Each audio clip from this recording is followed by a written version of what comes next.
Don't take them. They're mine. Let me hold them. Oh, please. She was not looking for anything. That is the part that will stay with you long after this story ends. She was not on a mission. She was not chasing ghosts. She was simply a nurse doing her job on a Tuesday afternoon in Savannah, Georgia, walking down a hospital hallway, chart in her left hand, cold coffee in her right, thinking about nothing more than whether she had time to eat before the 3 o'clock medication round. And then she looked up, and everything she had spent 31 years carefully holding in place came apart in a single second. Because there was a face at the end of that hallway, a young man in a hospital bed, and she knew that face.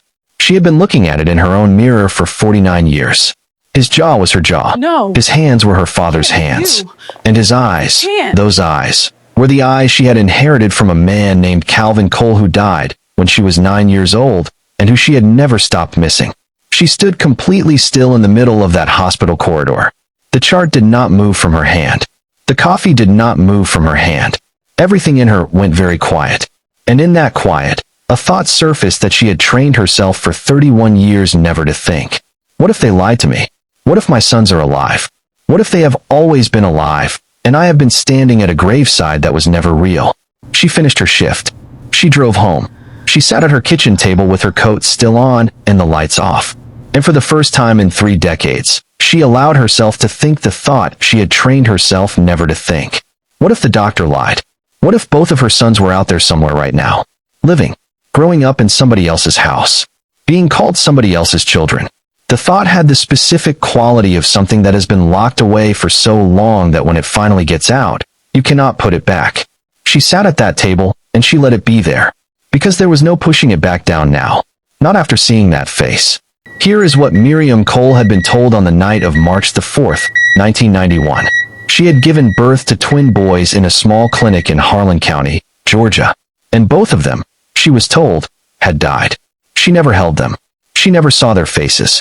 When she woke from the sedation administered during delivery, the doctor was sitting beside her bed with his hands folded and his voice soft, and his expression full of what looked like genuine sorrow. He told her there had been complications. He said the boy's lungs were not ready. He said these things sometimes happen with premature twins. He held her hand. He said he was sorry, and she believed him. She believed him because she was 22 years old and alone and barely awake, and he was the doctor, the trusted man, the cornerstone of the community. You did not question men like that in a small Georgia county in 1991. Not when you were poor and young and there was no one in that room on your side. So she signed the papers that were put in front of her. She drove home. She stood in her apartment and looked at the second-hand crib she had saved 3 months to buy and the 2 pairs of tiny socks in the bottom drawer, one blue, one white, and she let the grief come. And the grief was enormous. And it never fully left. But she learned to live around it. She kept going. That was what she did. She always kept going. 31 years of keeping going. And then a Tuesday afternoon and a face at the end of a hallway. And one question that would not go back in the box. What if her sons were alive? What if they had always been alive? What if the man who held her hand and told her he was sorry had taken them while she was sedated and unable to fight back? What if someone had paid him to? That night, at her kitchen table, Miriam Cole wrote down the name she had seen on the patient chart. Carter Hargrove, 31 years old, born March 1991. And she began to look. You need to understand what it means to carry a grief that has no correct name. The people around Miriam had always called what happened to her a loss, a tragedy, the kind of thing you survive and eventually move past. What nobody called it, because nobody knew the truth, was a crime. She had been grieving a crime for 31 years while calling it a loss. A loss is something that happens to you. A crime is something someone does to you deliberately. And the person who had done it to her had been living freely this entire time, collecting community awards, coaching youth sports, attending church on Sundays, living inside the reputation he had built so carefully over 19 years while Miriam Cole learned, 1 year at a time, how to keep going without the sons he had taken. This is the story of Miriam Cole, and the twin sons she never got to raise, and the doctor who sold them before she woke up, and the 31 years it took for the truth to find its way back to her. What you are about to hear is built on documented American history, from the Hicks Clinic in McCaysville, Georgia, where a doctor sold babies through a car window, to paying families for $1,000 cash, to the Tennessee Children's Home Society, where Georgia Tan trafficked an estimated 5,000 children over 26 years, telling mothers their babies had died while placing those children in wealthy households across 48 states. These things happened in this country, in clinics staffed by trusted people. And they went on for so long because the women they happened to were the women the world had always found easiest to ignore. Stay with us, because by the time this story ends, you will understand exactly how something this terrible hides in plain sight. And you will understand why Miriam Cole is not simply a woman who was wronged. She is the reason the silence was finally broken. 3 questions are going to guide everything you hear in this story.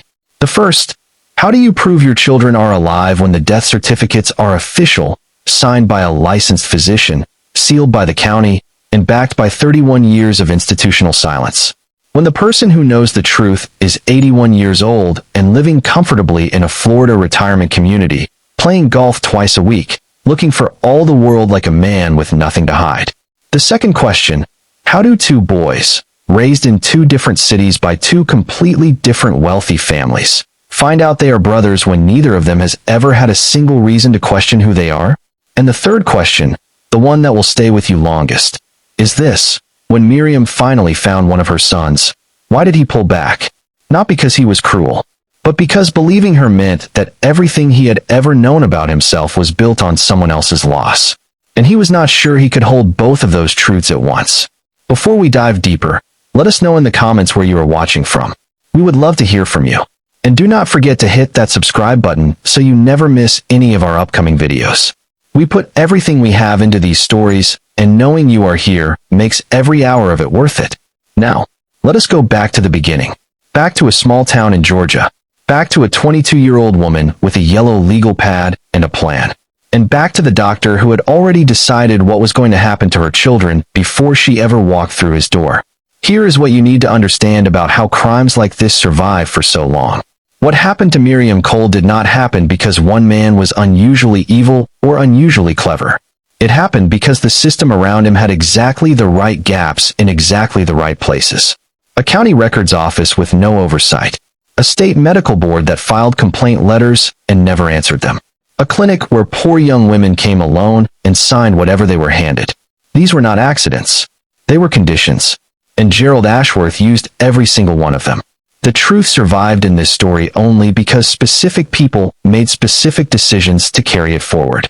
A nurse who kept a photograph for 28 years.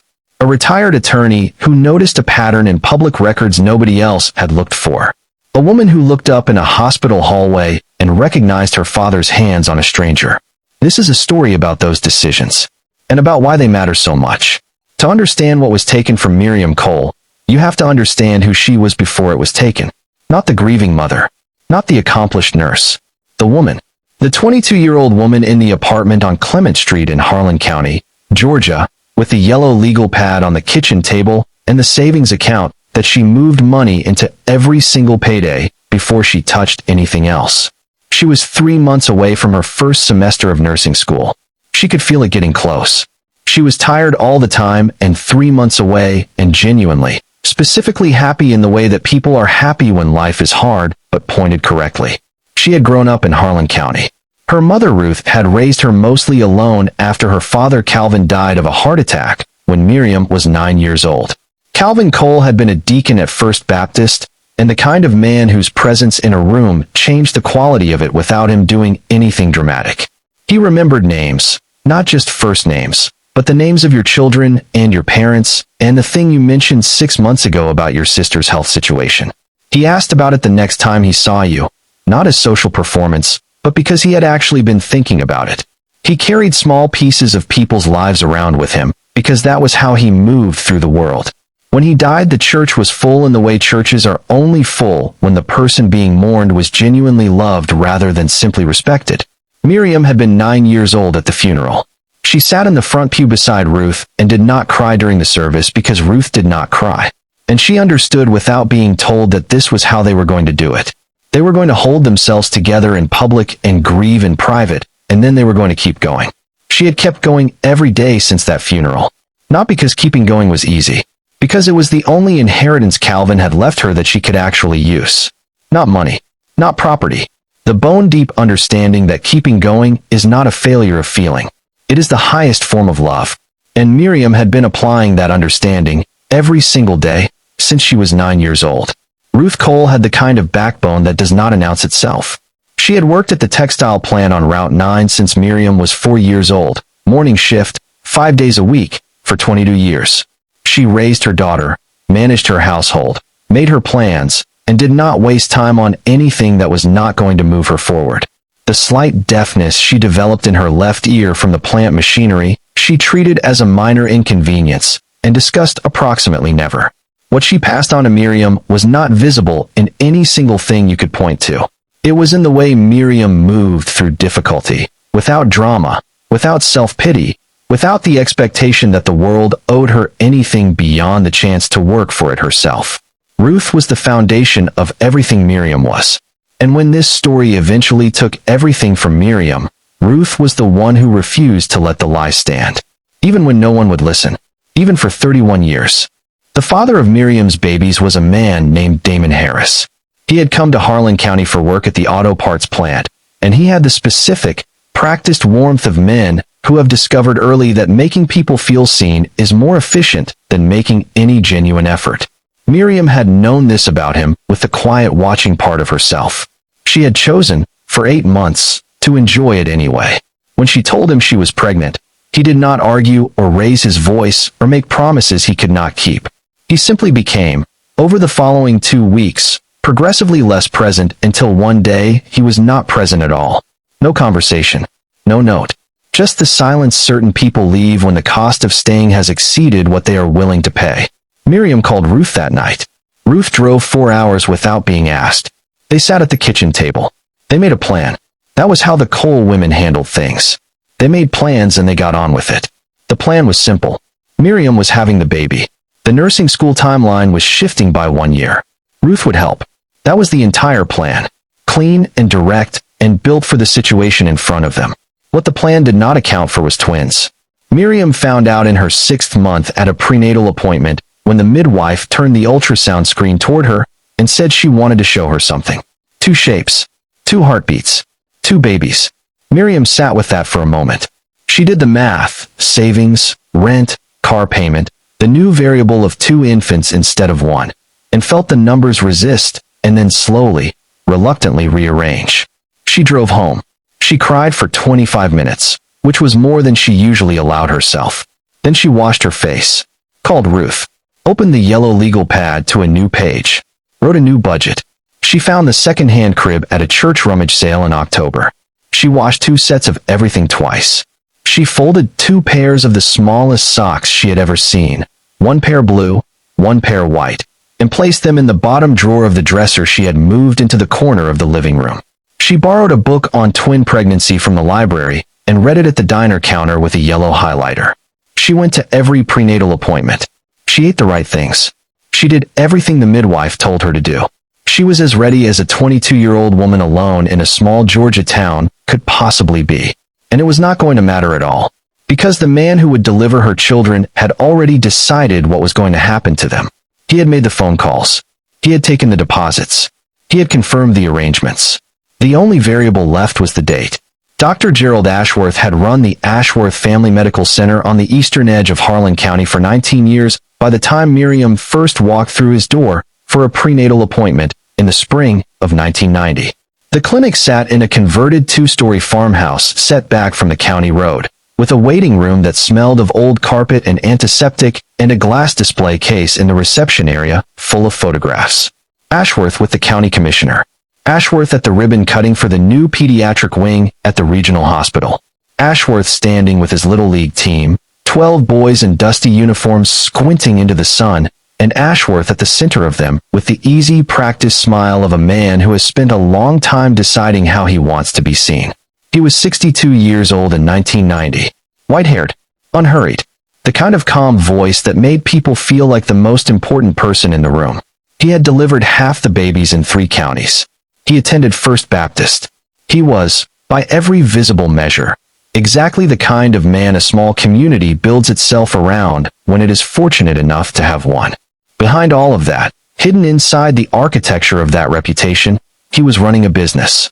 It had started in 1983 as what he told himself was a favor. A wealthy couple he knew socially. Childless, quietly desperate in the way that desperation presents itself in people with money enough to hide everything else, had come to him not as patients, but as petitioners. They had tried the legal adoption channels. They had been told to wait. Could he help? He knew a young woman at the clinic in a difficult situation. He made a call. He arranged something.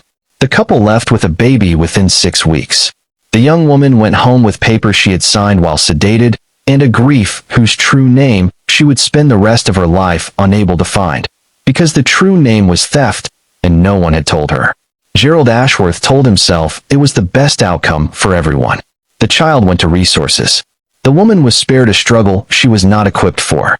He told himself this so many times, across so many years, that by 1990 he could no longer hear how it sounded from the outside. He was not performing a lie. He was living inside one. By 1990 the operation was 7 years old and running smoothly. He had a referral network of wealthy families who passed his name to other wealthy families through indirect conversations that left no traceable record. He had a partner in the county records office named Donnie Pruitt, who had been on a quarterly cash retainer since 1984 and who had developed a genuine expertise in producing paperwork that looked exactly as official paperwork should look while accomplishing something entirely different from what it said. He had a transportation contact who moved infants from the clinic to their destinations before dawn, without paperwork, without records. And he had 19 years of community trust so absolute that questioning Gerald Ashworth would have felt, to anyone in Harlan County, like questioning the ground beneath their feet. And Miriam Cole sat in his waiting room and trusted him with her unborn children. Because he was the doctor. Because that was what doctors were. Because what other choice did she have? The Hargrove family lived in Buckhead, Atlanta's wealthiest neighborhood, in a house set well back from the street by a professionally maintained lawn. Robert Hargrove was 61.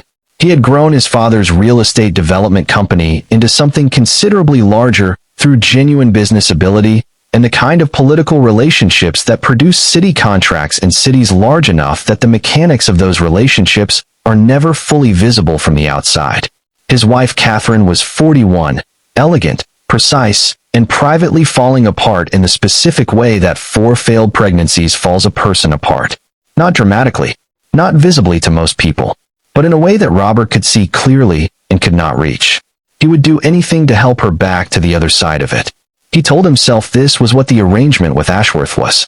He did not ask the questions that would have produced answers he did not want to have.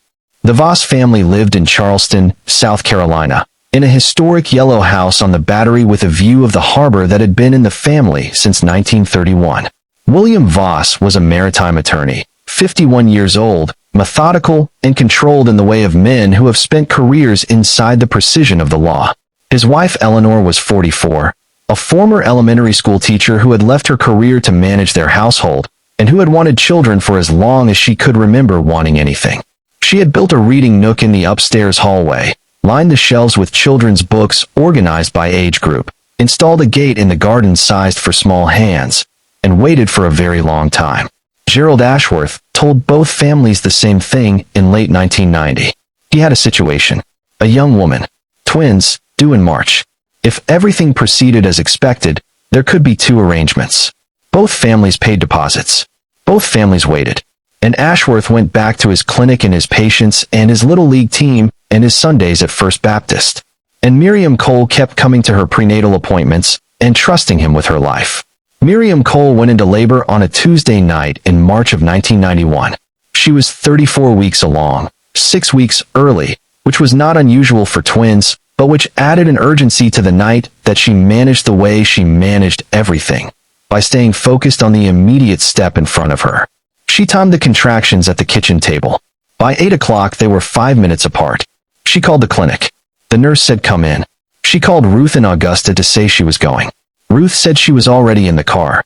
Miriam drove herself, 6 minutes on a two-lane highway she had driven a dozen times for prenatal appointments. Same building. Same front door. Same smell of old carpet and antiseptic in the waiting room. She walked in and told herself it was going to be fine. She had planned for this. She was ready. She had done everything right. The nurse on duty that night was a woman named Patricia Gaines. Patricia was 38 years old, originally from Macon, quiet and professional in the way that genuinely good nurses are. She had worked at the Ashworth Clinic for 3 years. Over those 3 years, she had seen things she had tried very hard not to fully understand. She had told herself, every time the understanding started to come into focus, that she did not know enough to say anything with certainty. She had been telling herself this for 3 years. She would tell herself versions of it for 28 more years after this night, until the morning a retired attorney named Solomon Webb knocked on her door in Augusta, and the time for telling herself anything finally, completely, ran out. Labor lasted hours. Miriam worked through the night the way she worked through everything hard, without complaint, without drama, with the focused endurance of a woman who does not have the option of stopping. Patricia was with her through most of it. Ashworth arrived at 11:15, examined her, said the right things in the right tone, and went back to his office. He did not sit with patients during labor. He arrived for the moments that mattered. And the moment that mattered here was not the moment Miriam was waiting for. It was a different moment entirely. One that had been planned weeks in advance. One that had been paid for in advance. One that Miriam would not understand for another 31 years. There is a particular quality to the final hours of a twin labor. A completeness of physical demand that leaves no room for anything outside the immediate present. The planning self, the worrying self, all of it goes somewhere unreachable. What remains is the most essential version of a person, a body doing the oldest work it knows. Miriam was fully in that place at 2:17 in the morning when the first boy came into the world. And she heard him cry. Hold on to that. She heard him. It was not something she imagined or constructed later from grief. It was a newborn's cry, sharp, brief, real. The sound a body makes when the world is cold and confusing and nothing like where it has been. She turned toward the sound. She reached. The second boy came 11 minutes later. She heard him too. 2 cries. 2 sons. She was reaching for both of them. And then the sedation hit deeper than it had before, and the room went soft and the sounds moved away, and she could not hold them. What happened next is reconstructed from Patricia Gaines's sworn statement given 28 years later, and from the sealed medical records accessed during the investigation. Ashworth removed the boys from the delivery room before Miriam's sedation was complete. Not before she was sedated, before it was fully complete. She was still conscious enough to hear, still too impaired to hold on to what she heard. The sedation had been increased at a point Patricia later identified as deliberate, not medically indicated, not clinically necessary, but administered with the quiet authority of a man in charge of a room whose decisions no one in that room would question. And Gerald Ashworth picked up the telephone and made 2 calls. The arrangements he had confirmed in November were being activated now. By morning, 2 boys would be in different cities. And Miriam Cole would wake up to a story that was going to cost her the next 31 years. She woke at 7:40 in the morning. Ashworth was beside her bed. Fresh shirt, combed hair, hands folded in his lap. He had been waiting. He knew exactly how long to wait, and exactly what expression to have when the patient's eyes opened. He said her name. He said he was so sorry. He told her there had been complications, severe respiratory distress in both boys. He said the clinic had done everything possible. He said premature twin lungs were sometimes simply not ready. He said she had done nothing wrong. And then he took her hand. That detail, the one she would return to for 30 years. He held her hand while he said all of it. He looked her directly in the eyes. He did not flinch once. He was entirely, completely believable. He had been doing this for 7 years. He had done it enough times that the performance had become something closer to instinct. She asked to see her sons. He said it would be too painful. She asked again. He said some things were better remembered than seen. He said she needed to rest. She was 22 years old. She was sedated. Her mother was still 2 hours away on the highway. There was not a single person in that room who was going to tell her to push back, to demand documentation, to refuse to leave until she had seen her children with her own eyes. There was only Gerald Ashworth and his practiced voice and the weight of his authority pressing her back into that bed. And she believed him. Because he was the doctor. Because that was what doctors were. Because there was no version of herself available in that moment that could have done anything else. She was discharged 38 hours later. The morning discharge nurse put papers in front of her one at a time and said, "This is standard. This is just for processing. This is what we need before you can go home." 2 of those papers were not standard at all. One transferred her remaining parental rights to a paper entity that Donnie Pruitt had created for exactly this purpose, written in language designed to be unreadable to anyone without legal training. The other was a cremation consent for 2 infants listed as deceased. Miriam signed them both. She was exhausted and sedated, and there was nothing left in her that could push back. That was not an accident. That was the entire point. She signed the papers. She drove home.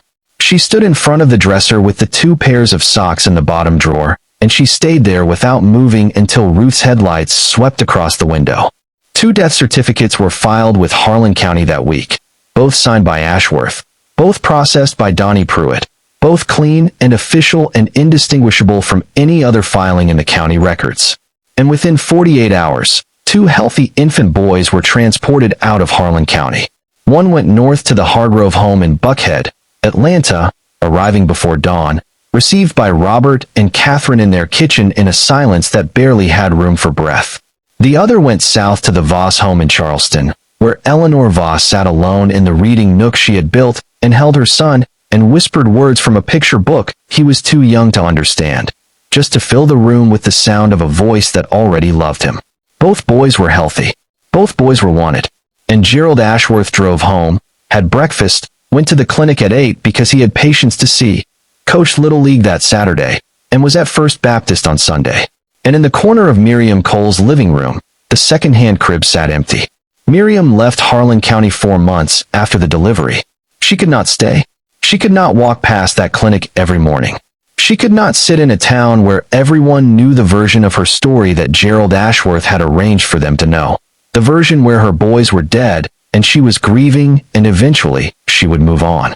She enrolled in the nursing program in Savannah, confirmed the enrollment, packed everything she owned into the 1984 Civic in 3 trips, gave the landlord her key, and drove south, without saying goodbye to many people. There was no dramatic departure. There was just Miriam doing what Miriam always did. Moving forward because the alternative was not moving at all. She got her nursing degree in 1993. She passed her licensing exam on the first attempt. She was hired at St. Catherine's Medical Center in Savannah and built a career there over 11 years that was real and solid and genuinely hers. She was good at the work in the specific way that people are good at things they have chosen for the right reasons. Not because the talent came easily, but because the commitment never wavered. She was the nurse patients asked for by name. She was the nurse that new nurses were assigned to shadow. She had what her supervisor once described in a performance review as an unusual capacity for presence, meaning she was actually in the room with her patients in a way that was rarer than it should have been. She knew why. She had been on the other side of that relationship. She had been the woman in the bed with no one on her side. And every shift, without exception, she made the decision to be the kind of person in the white coat that the doctor in Harlan County had not been for her. Ruth Cole never accepted the story. That is the most important thing to understand about the 31 years that passed. While Miriam moved forward because the alternative was drowning, Ruth stayed in Harlan County and kept pulling on the thread with everything she had. She went to the clinic 4 separate times, demanding documentation. She was turned away every time. She wrote to the state medical board in 1992, 3 careful pages, specific about names and dates and the questions she had been refused answers to. She mailed the letter on a Thursday. It was received, logged, given a file number, and never answered. Not that year. Not in any year that followed. She called attorneys who told her there was not enough to act on. She ran out of available paths one by one. But she never ran out of belief. She said it to Miriam on every phone call. She said it on every visit. I know those boys are alive. She said it until she could not say anything at all. Ruth Cole died in September of 2009 in Augusta. Miriam sat with her for 3 days. On the second day, Ruth had 40 minutes of clarity, and she used them completely.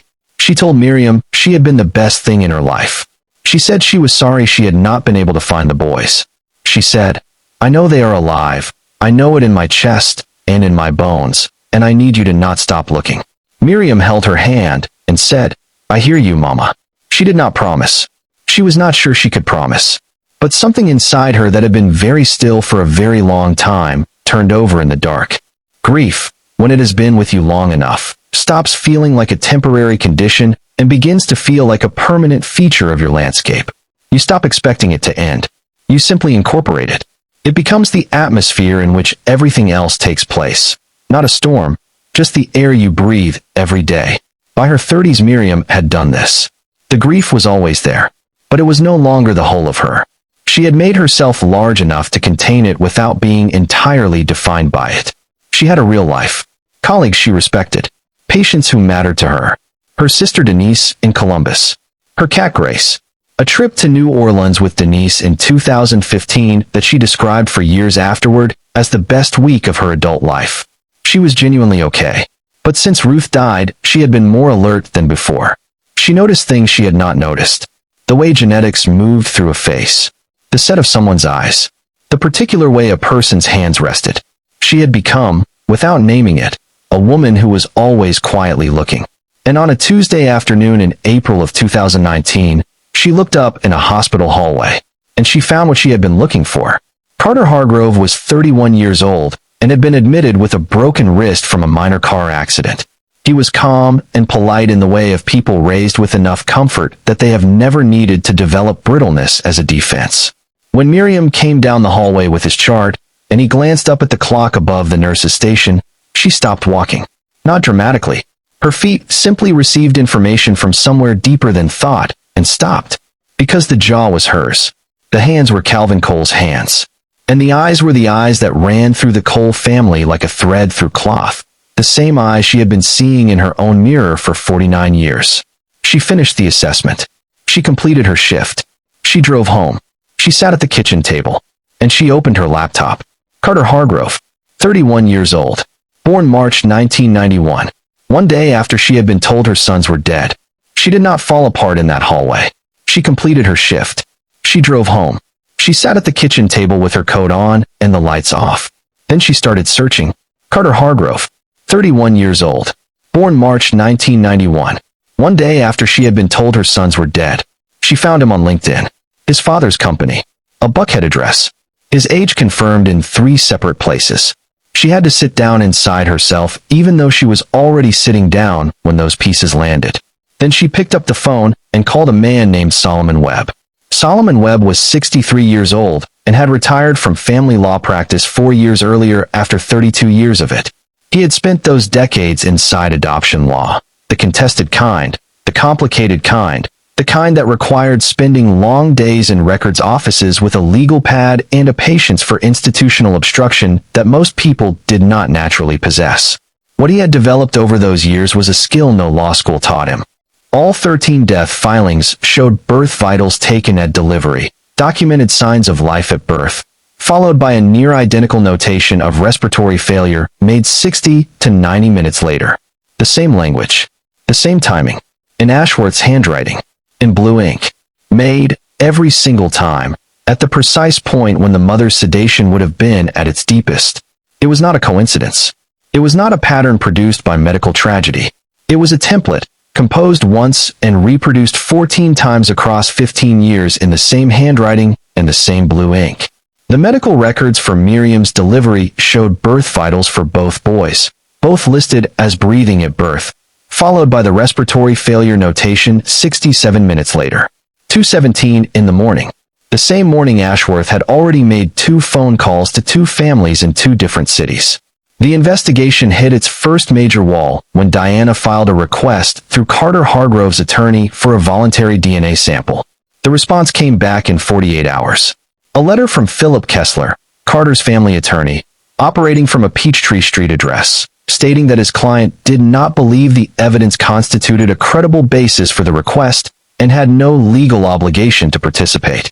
Carter was 30 years old and standing to inherit a $40 million estate. His family's legal team was not interested in facilitating a test that could confirm what the evidence was already pointing toward. Diana read the letter twice.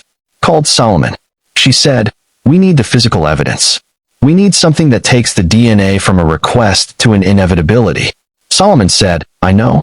He was already thinking about a storage unit in Macon, Georgia. The old clinic records had been placed in commercial storage after Ashworth retired in 2003. The contract was still active, still registered under Ashworth's own name. A court order allowed access. Solomon drove to Macon on a Thursday morning with latex gloves and patience. He spent 2 days going through boxes of outdated equipment and old administrative files. On the third day, in a fireproof box at the back of the third storage unit, he found a leather-bound journal. Brown cover, darkened at the corners from handling. Gerald Ashworth's handwriting inside. Small, precise, slightly backward slanting. 41 entries, spanning 1983 to 1997. Each one a date, a set of initials, and a dollar amount. March the 4th, 1991, RH $85,000. March the 5th, 1991, W $92,000. $177,000. For two boys carried out of a clinic in Harlan County before their mother woke up. Solomon sat in that storage unit with the journal on his knee and let himself feel, for one full moment, the weight of what he was holding. Then he photographed every page and called Diana from the highway. He said, "I found it." She said, "What?" He said, "Everything." The journal was authenticated by a forensic document examiner over 6 weeks. The examiner confirmed the entries were made at or near the dates they bore. The ink was consistent with the period, and the handwriting was consistent throughout with known samples of Ashworth's writing from other documents. There was nothing left to argue. Not a statistical pattern. Not a disputed notation. Not a witness who had stayed silent for 28 years. A record, in his own hand, of every arrangement he had made and every dollar he had taken across 15 years and 13 families. A confession he had kept for his own purposes, written in the comfortable arrogance of a man who had been operating inside a broken system for so long he had stopped believing anyone would ever find the cracks. Patricia Gaines was 71 years old when Solomon Webb knocked on her door in Augusta on a Tuesday morning in December of 2019. She was living in a one-bedroom apartment 3 blocks from the VA hospital, working 3 days a week as a home health aide for an elderly man who worked the crossword puzzle every morning and reminded her, she said later, of her own father. She had left the Ashworth Clinic in June of 1993, 2 years after the night of March the 4th, because the act of continuing to go to that building every day, to pass Gerald Ashworth in the hallway and say good morning and hand him his messages, had become something she could no longer do without it changing her permanently into a version of herself she did not want to become. She gave 2 weeks' notice. She served them. She went home. She did not look back. She had been afraid of him since the night she understood what he was doing. Not in the dramatic way of movies. In the small, daily, bone-level way that you are afraid of someone who holds considerably more institutional power than you and who has shown, through patterns that are hard to document but impossible to misread, that they are willing to use that power against people who make things difficult for them. She had watched what happened to a nurse who asked one too many questions in 1989, moved to a difficult shift, hours cut, gone within 6 months, without ever publicly saying why. Patricia had understood the message. And on the night of March the 4th, 1991, in the delivery room of the Ashworth Clinic, she made a choice. She chose her own safety over the truth. She went home at the end of her shift and locked herself in the bathroom and cried until she had nothing left. Then she went to bed. She had been going to bed with that choice for 28 years. But she had kept one thing. A disposable camera that had been in her bag by accident. She had brought it to the clinic 2 days before, intending to use it at her sister's retirement party that weekend, and had forgotten to remove it. At some point during the early hours of March the 5th, while Miriam was sedated, while Ashworth was managing the last logistics of the night, while the room held the particular suspended quality that follows a birth, Patricia took the camera out of her bag and took one photograph. She cannot fully explain why. She says her body did it before her mind could authorize or prohibit it. The bassinet against the wall of the delivery room. 2 newborn boys. Side by side. Alive. She put the camera back in her bag. She developed the roll 2 weeks later at a drugstore. When the prints came back, she looked at the one photograph for a long time. Then she put it in an envelope. The envelope went in a box. The box went in a closet. She moved apartments twice in 28 years. The box came both times. She could not throw it away. Something in her body would not allow it. Here is what 28 years looks like on the inside when you are carrying something like this. It looks like going to work and making breakfast and watching the evening news. It looks like a box in a closet that you do not open and do not throw away, that lives in a low-frequency background awareness you carry everywhere. It looks like telling yourself, every time the thought surfaces, that you did not know enough to say anything with certainty. that the cost of saying something would have been too high and the outcome too uncertain. 28 years of that sentence, in various forms, told to yourself every night before sleep. And then one Tuesday morning, a man you have never met sits across your kitchen table and puts a journal and a statistical analysis and a document in front of you, and you read all of it, and you get up from the table, and you go to the bedroom, and you come back with a box, and you put an envelope on the table, and you push it across to him, and 30 seconds undoes 28 years. When Solomon opened the envelope and looked at the photograph, he was quiet for a long time. Then he looked up at Patricia. She said, "I should have said something a long time ago." He said, "You are saying something now." She said, "Is it enough?" He said, "It might be everything." And he was right. Because that photograph, a disposable camera print showing 2 live babies in a bassinet on the morning their death certificates said they died, transformed the case. You could challenge statistical analysis. You could cross-examine a witness who had stayed silent for 28 years. You could not dispute a photograph of 2 babies, alive, in a specific authenticated bassinet, in a clinic in Harlan County, on the morning of March the 5th, 1991.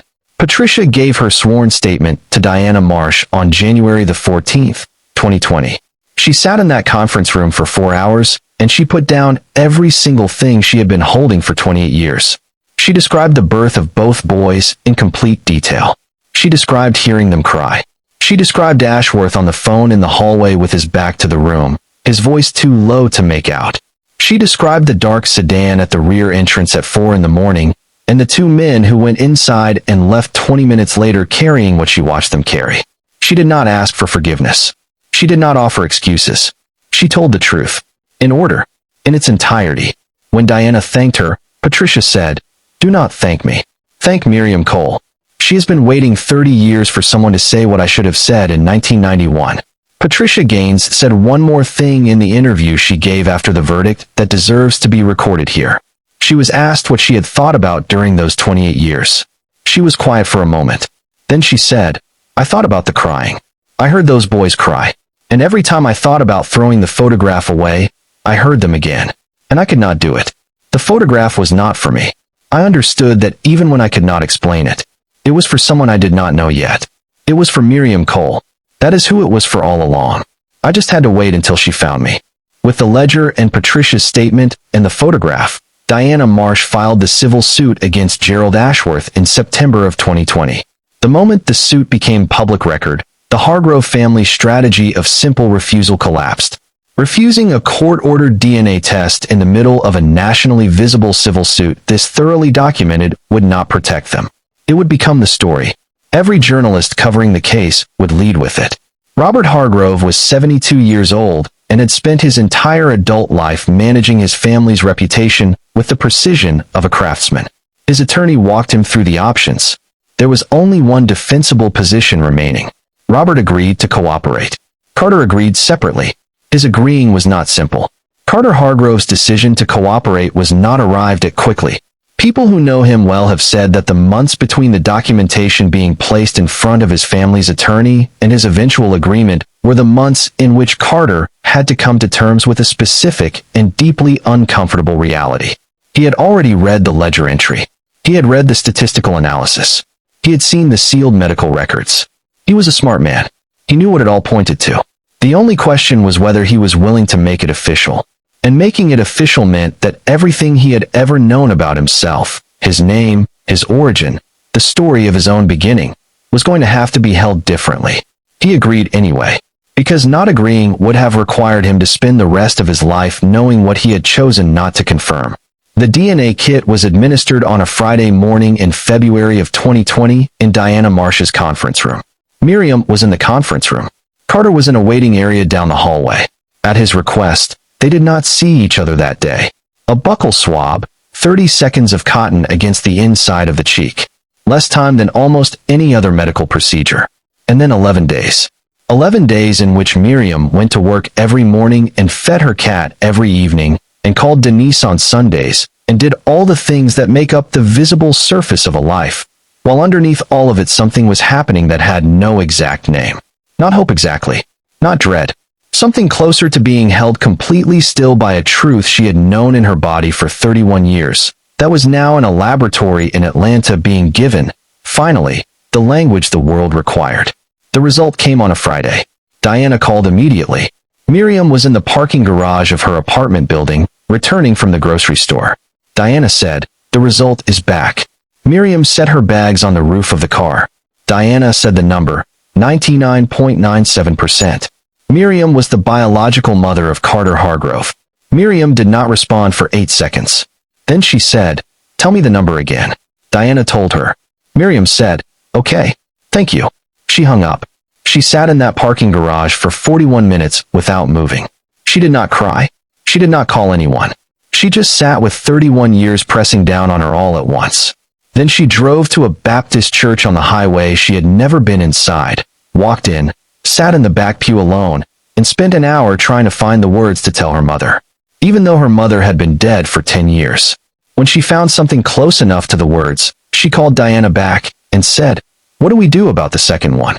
The second son had been located by Solomon while the first DNA test was being processed.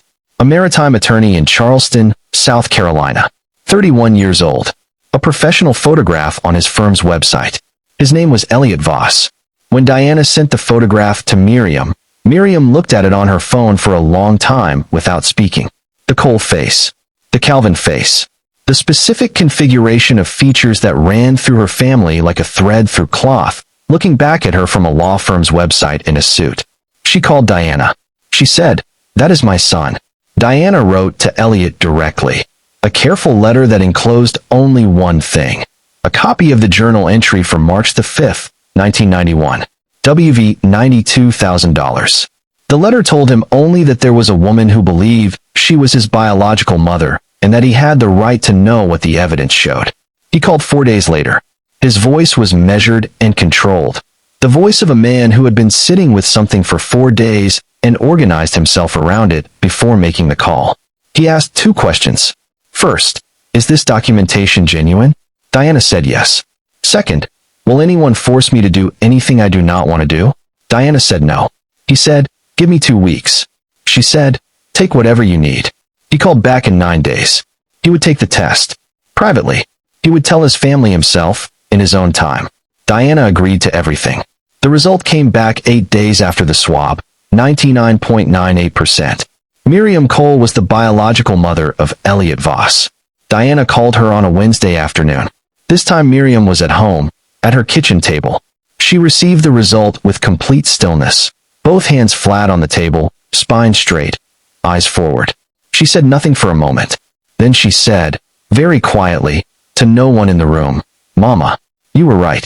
Gerald Ashworth was 81 years old and living in a retirement community in Boca Raton, Florida, when 2 federal investigators knocked on his door on a warm October afternoon in 2020. The community was designed to make the final chapters of life look comfortable and managed, manicured grounds, a golf course, a dining room with a seasonal menu. He had been there for 8 years. He played golf twice a week. He volunteered at a literacy program at the public library. He was, in this context as in every context that had preceded it, exactly what he appeared to be. A good man in his 80s living a quiet life. The architecture of that appearance had been built over 60 years. It was seamless, and it had worked completely until October of 2020. He came to the door in a blue cardigan, carrying his reading glasses. He looked at the investigators. He looked at their identification. He did not ask what they wanted. He opened the door and let them in and sat in his armchair and waited while they laid out what they had brought. The journal in his own handwriting. Patricia's sworn statement. The photograph. The statistical analysis. Both DNA results. He looked at all of it. When they finished, the room was quiet. He looked at his own handwriting on the printout for a long time. And something moved across his face that the lead investigator would later describe in the official report as recognition. Not surprise. Not shock. Recognition. The specific look of a man seeing something he has always known was out there, finally arrived at his door. He said, "I would like to call my attorney now."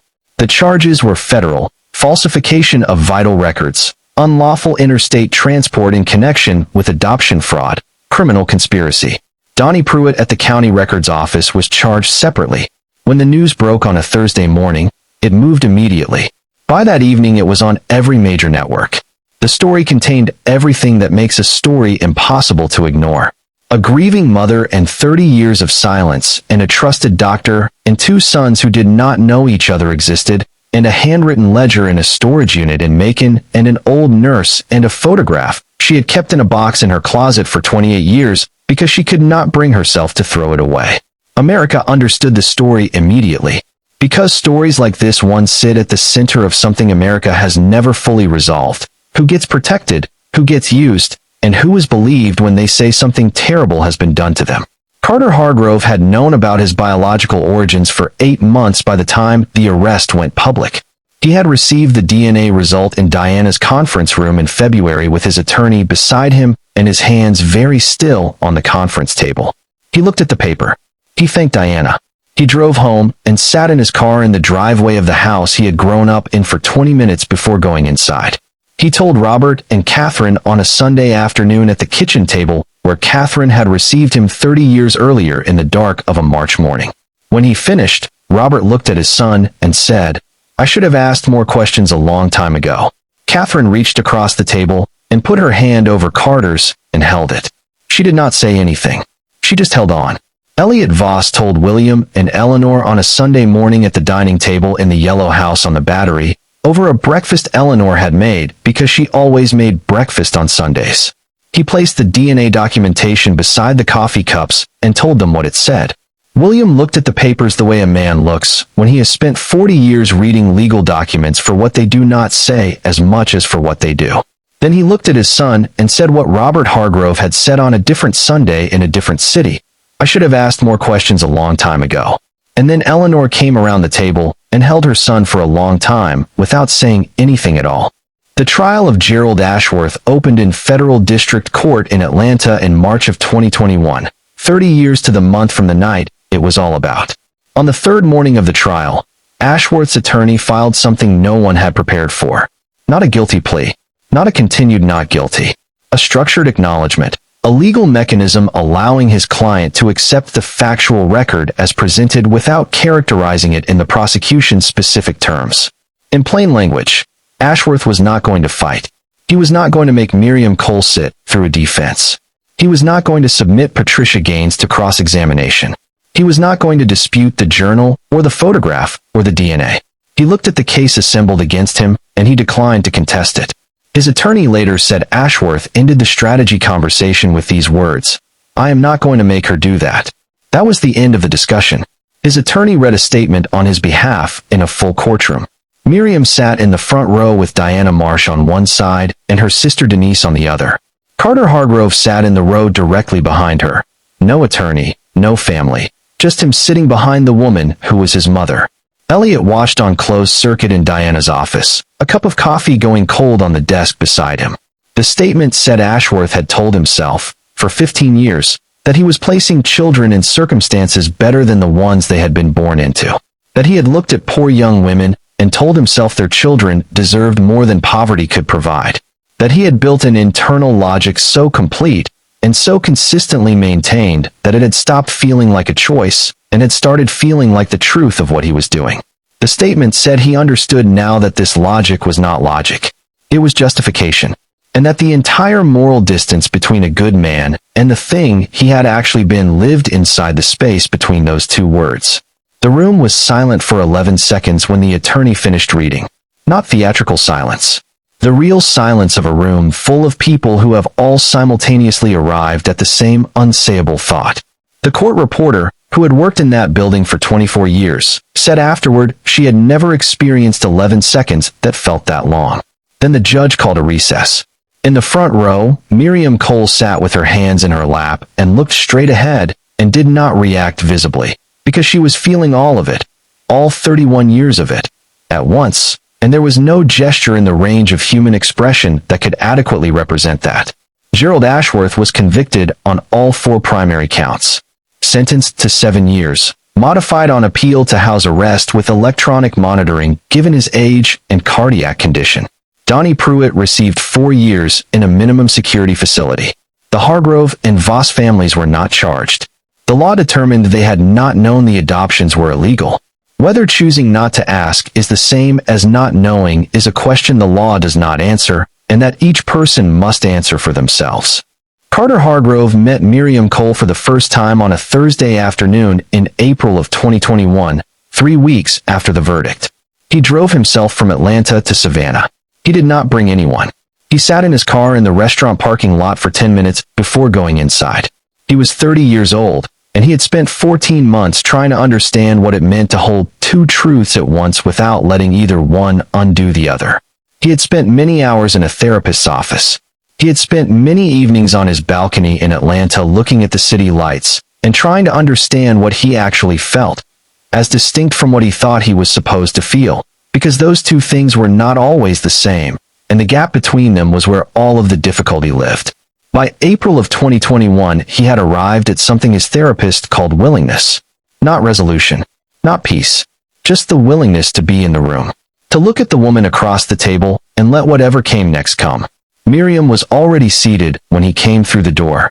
She stood when she saw him. She had prepared for this meeting by deciding what she would not require. She would not require a particular response from him. She would not require the words she most wanted him to say, because you do not get to require things of someone who is in the middle of their own earthquake. She looked at him crossing the restaurant toward her, and she thought, with a completeness that surprised her with its simplicity, there you are. She had been looking at his face for 30 years without knowing it. In her own mirror. In her father's photograph on Ruth's mantle. In the particular way the Cole face assembled itself across generations and kept going. And now it was attached to a man in a jacket crossing a restaurant in Savannah, Georgia, and it was real. They sat down. They ordered coffee. A moment of quiet. And then Carter looked at Miriam's hands resting on the table and said, I have your hands. She looked at both their hands and said, yes. And then, you have your grandfather Calvin's hands too. He did not know who Calvin was. She told him. She told him about Calvin Cole, the deacon who remembered everyone's names, the man who died when she was 9 and left a shape in the world that never fully filled back in. Carter listened with the specific quality of attention she recognized immediately. The stillness. The completeness. She had that quality. Ruth had had it. Calvin had had it in its purest form. And here it was in her son, 30 years old, shaped by a completely different life and a completely different family. You cannot give a quality like that to a person. You can only pass it on. And somehow, across everything, it had traveled. She told him one story that first afternoon. Just one. She did not try to compress 31 years into a single meeting. She told him about the day Ruth drove 4 hours from Augusta without being asked, the day after Damon left, and how they sat at the kitchen table and made the plan. Carter listened all the way through. When she finished, he said, will you tell me another one? She said yes. They stayed in that restaurant for 3 hours. By the end, they had not resolved anything or named anything or arrived anywhere in particular. They had simply started. And starting, for Miriam Cole, was more than she had had in 31 years. Carter and Elliot met for the first time in December of 2020 at a restaurant in Atlanta that Elliot had chosen because it was neutral ground. Atlanta was Carter's city, Charleston was Elliot's, and they both needed a place that belonged to neither of them. When Carter walked in, Elliot was already seated. Carter stopped for the fraction of a second it takes for a body to process seeing its own face on a stranger. Then he walked to the table. They shook hands. They sat down. They were the same height within a quarter inch. Their hands were the same. The way they went still when listening was the same. A physical stillness that had nothing to do with how either of them had been raised and everything to do with something older than upbringing. They talked for 4 hours. They talked about their work and their cities and the families who had raised them. Late in the third hour, they discovered they both hated olives with an intensity entirely disproportionate to the subject, and they both laughed at the same moment, and something that had been held carefully at arm's length from the actual feeling of the evening got a little bit closer. They were, for a few minutes, just two men who had found out they were brothers and who were deciding, without saying the decision out loud, to find out what that meant. Elliot Voss came to Savannah on a Saturday morning in May of 2021 with a bag from a bakery and a photograph in the inside pocket of his jacket. Miriam opened the door and looked at him with the Cole face, and she thought the same thing she had thought looking at Carter across the restaurant. There you are. They sat at her kitchen table. He told her about Eleanor and the reading nook and the harbor and the yellow house and learning to sail on the water outside the window. She told him about Ruth and the yellow legal pad and the nursing program, and the 2 pairs of socks. And then he reached into his jacket and placed a photograph on the table between them. A delivery room, a bassinet, 2 infants, wrapped in blankets, lying side by side. Eleanor Voss had kept it for 31 years in the envelope it arrived in because she had not been able to throw it away. Because something in her had always known it belonged to someone else. Because throwing it away would be a violence she was not willing to commit even in service of her own peace of mind. Miriam looked at the photograph for a long time. The same bassinet that Patricia Gaines had photographed from a different angle on the same night. 2 separate cameras. 2 separate people who each understood, in their own way, that this moment needed to be preserved for someone who was not yet present to receive it. She looked at the 2 babies, and then she looked at Elliot. She said, "I heard you. Both of you. The night you were born, I heard you cry." He looked back at her with the Cole eyes that were his, and were also hers. He said, "I know." She said, "I need you to know I heard you." He said, "I do know." And they sat at the kitchen table with the window open and the afternoon coming through and the curtain moving. All of it between them. The 31 years. The 2 photographs. The harbor and the reading nook and the socks in the bottom drawer and Ruth's voice. And neither of them needed to say anything more for a while. 3 weeks later, Carter drove down from Atlanta. Elliot was still in Savannah. Miriam had made too much food again. That was how she handled occasions that mattered. The 3 of them sat at the kitchen table on a Sunday afternoon in June with the window open and the summer air coming through. For the first time in 31 years, all 3 of them were in the same room. Nobody spoke for a moment. Then Carter said something to Elliot, and Elliot laughed. A short surprised laugh. The laugh of someone genuinely caught off guard. And Carter looked pleased with himself the way people do when they have made someone laugh who wasn't expecting it. And Miriam sat across from both her sons, and felt something too large for any single word she had. She did not try to name it. She just let it be there. 2 sons. 1 table. 1 open window. 31 years and a Sunday afternoon in June. Carter calls Miriam every Sunday at 7 in the evening from his balcony in Atlanta. The calls range from 20 minutes to 2 hours. He has not yet called her mother. He has told his therapist that the word belongs to Catherine Hargrove in a way built over 30 years, and he is not ready to give it to 2 people at once. Miriam has never asked him to. She has asked only for access to his life, the ability to know who he is, to hear his voice on Sunday evenings. She gets that. Every week. Without fail. It is not 31 years. Nothing gives back 31 years. But it is real. And Miriam Cole, who has spent her whole life understanding that real and imperfect present things are worth more than perfect things that only exist in the imagination, takes it. Every Sunday. At 7. This story is not about one bad doctor. That is the easiest and least honest frame for it. Gerald Ashworth was a product of a system that made what he did possible and kept it hidden for 30 years. A county records office with no oversight. A state medical board that filed complaint letters and never answered them. A clinic where poor young women came alone and signed whatever they were handed. Every single one of those conditions existed before Ashworth made his first call in 1983. He did not create the gaps. He simply identified them and walked through them, consistently, for 15 years. Ruth Cole wrote to the Georgia State Medical Board in 1992. 3 careful pages in her handwriting, specific about names and dates. Asking for answers she had been refused. She mailed it on a Thursday. It was received. It was logged. It was given a file number. And it was never answered. Not that year. Not in any year that followed. No one was disciplined for that failure. No process was reviewed because of it. The letter disappeared into the administrative machinery the way that certain kinds of complaints disappear when the person making them does not have the power to demand a response. That is not a historical problem. It is a present one. It is one of the structural reasons that stories like this one are still possible.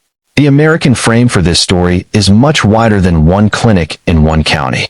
The Hicks Clinic in McCaseville, Georgia. The Tennessee Children's Home Society. Cases documented in California, in Missouri, in South Korea, in Ireland, in Chile. The same assumption underneath all of them. That poverty makes a mother less of a mother. That a woman without resources has a diminished claim to her child. That a doctor or institution deciding her child deserves better is an act of generosity rather than theft. That assumption is not historical. It operates now, through different systems and different language at different scales. And it will keep operating until the women it targets have the power to stand in those rooms and say no. This is my child. You do not get to make this decision. Miriam Cole was asked 18 months after the verdict whether she had forgiven Gerald Ashworth. She sat with the question. Then she said, "Forgiveness is a word people use when they want to feel comfortable with something that should still make them uncomfortable. I am not going to tell you I forgave him, because forgiving him makes it easier for everyone to close this chapter and stop asking what it means for right now. What happened to me is still happening to other women, in different shapes, through different systems. I would rather people stay uncomfortable." Her interviewer asked, "But are you at peace?" She thought about it.